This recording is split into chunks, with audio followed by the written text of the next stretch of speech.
Friends, education dot free में आपका स्वागत है।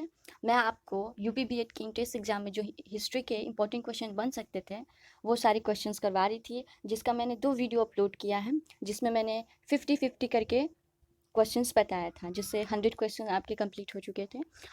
इस वीडियो में हम उसके आगे देखेंगे। तो चलिए स्टार्ट करते इस वीडियो को, देखते हैं कि आज कौन कौन से क्वेश्चन आपके लिए इम्पोर्टेंट बन सकते हैं। चलिए स्टार्ट करते हैं। आज का पहला क्वेश्चन दिया है, योग दर्शन का प्रवर्तक किसे माना जाता है? इस प्रश्न का उत्तर है ऑप्शन सी, पतंजलि को। योग दर्शन का प्रवर्तक पतंजलि को कहा जाता है। अगला प्रश्न दिया है कि जैन धर्म का वास्तविक संस्थापक किसे माना जाता है? ऑप्शन सी, महावीर स्वामी को। अगला प्रश्न दिया है कि जैन धर्म के 24वें तथा अंतिम तीर्थकर कौन थे? तो ऑप्शन ए, महावीर स्वामी जैन धर्म के 24वें तथा अंतिम तीर्थकर थे। अगला प्रश्न दिया है कि पार्श्वनाथ द्वारा प्रतिपादित 4 महाव्रतों में महावीर स्वामी ने कौन सा 5वां महाव्रत जोड़ा था? ठीक है, 5वां व्रत कौन सा जोड़ा था? तो ऑप्शन बी, ब्रह्मचर्य। पार्श्वनाथ द्वारा 4 महाव्रत बनाए गए थे, जिसमें 5वां महाव्रत ब्रह्मचर्य को महावीर स्वामी ने जोड़ा। अगला प्रश्न दिया है कि जैन धर्म में त्रिरत्न में से किसे सम्मिलित किया गया है? तो ऑप्शन डी, ये सभी, मतलब कि त्रिरत्न सम्यक दर्शन, सम्यक ज्ञान और सम्यक चरित्र, ये तीनों होते हैं। तो अर्थात इस प्रश्न का उत्तर है ऑप्शन डी। अगला प्रश्न दिया है कि महावीर स्वामी का जन्म कहाँ हुआ था? तो वैशाली में, ऑप्शन सी, वैशाली, जो कि बिहार में है, वहां पर महावीर स्वामी का जन्म हुआ था। अगला प्रश्न दिया है कि शैयदवाद किस धर्म के मूल आधार है? शैयदवाद, तो ऑप्शन ए, जैन धर्म के। जैन धर्म के मूल आधार है सैयदवाद। अगला प्रश्न दिया है कि प्रथम बौद्ध संगीति कहाँ आयोजित की गई थी? तो प्रथम बौद्ध संगीति पाटलिपुत्र में हुई थी, ऑप्शन बी। अगला प्रश्न दिया है कि महावीर ने किस भाषा में उपदेश दिए थे?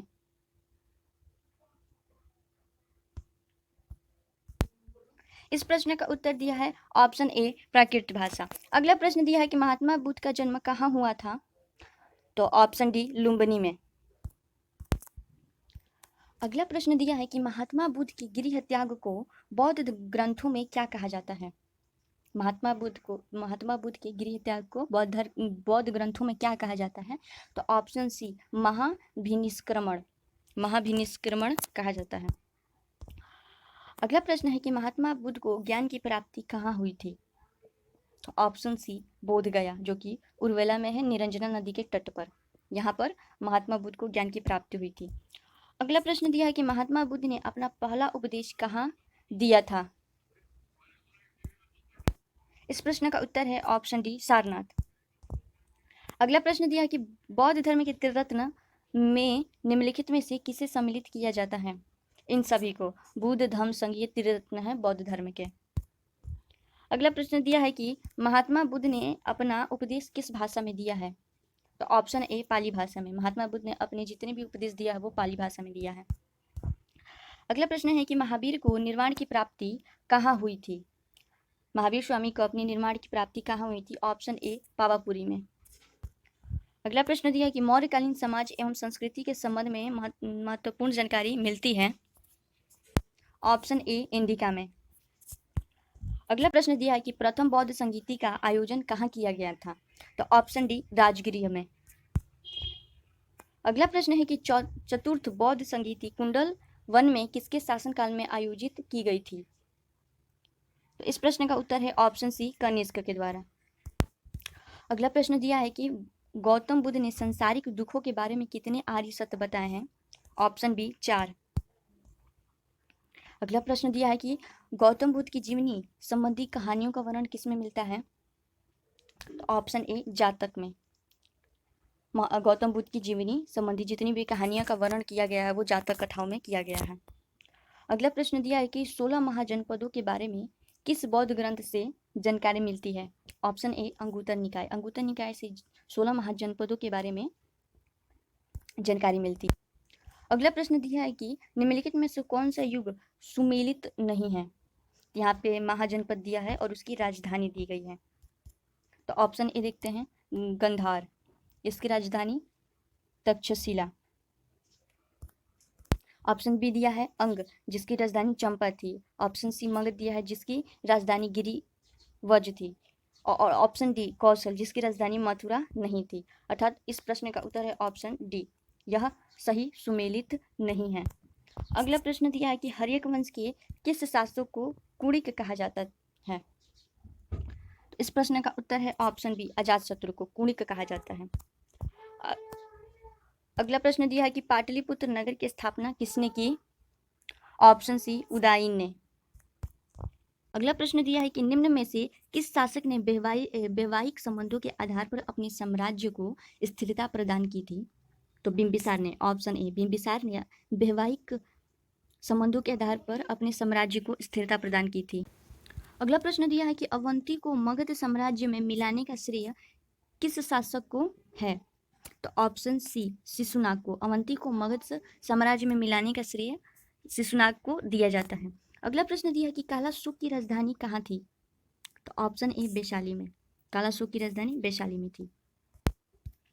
अगला प्रश्न दिया है कि निम्न में से किस शासक को सर्व छत्रांतक अर्थात क्षत्रियों का नाश करने वाला कहा गया। तो ऑप्शन बी, महापद्मनंद को। महापद्मनंद को क्षत्रियों को नाश करने वाला अर्थात सर्व छत्रांतक कहा गया। अगला प्रश्न दिया है सिकंदर के आक्रमण के समय मगध का शासक कौन था। Option D, Ghananand. घनानंद सिकंदर के आक्रमण के समय मगध का शासक था। अगला प्रश्न है कि सिकंदर कहाँ का शासक था। Option B, मकदूनिया।